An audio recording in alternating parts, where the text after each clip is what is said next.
Thin laya ayang icham en chim lo nun ne isak mel trasin sian isak ruang leng tin khu iyan ka truva yang adam inui me kalung dam na ayang kasam darang ton hun ariang valan biasa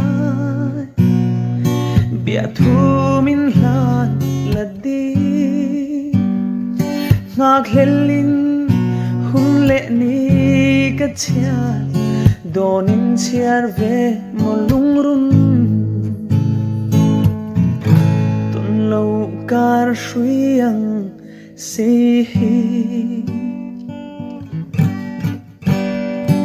zaleng zong zinga itello chuan pate lunglam kavai azau lua e arang vai na lung le na zuan him kha thir non changi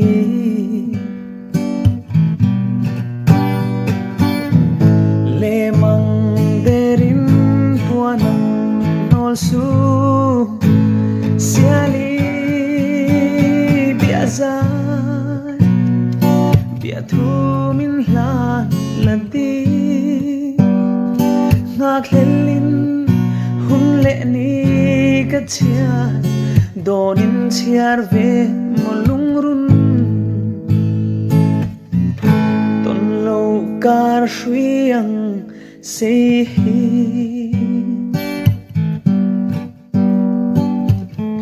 lung herta emni dirai ra sira no lin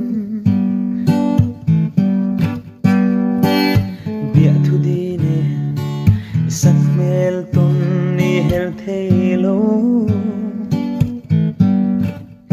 trong fianga palai ya katong zo emni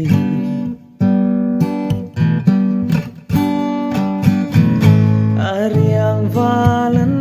solo le kacho zok emni biasa biatu min lan ladi ngak lelin hun le ni kachia donin chiar ve molung run ton lo kar shuyang sei tu ai sama sam lua om ne mo atop nan hei chau tal hi mi chang la hoi lo pa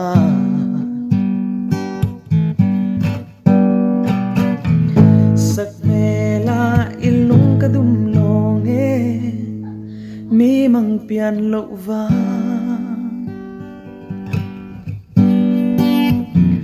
lung lam vaya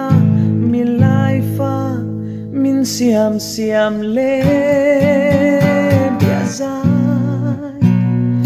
biatu min lan ladi ngak lelin hun le ni kachia donin chiar ve molung run ton lo kar shuyang sei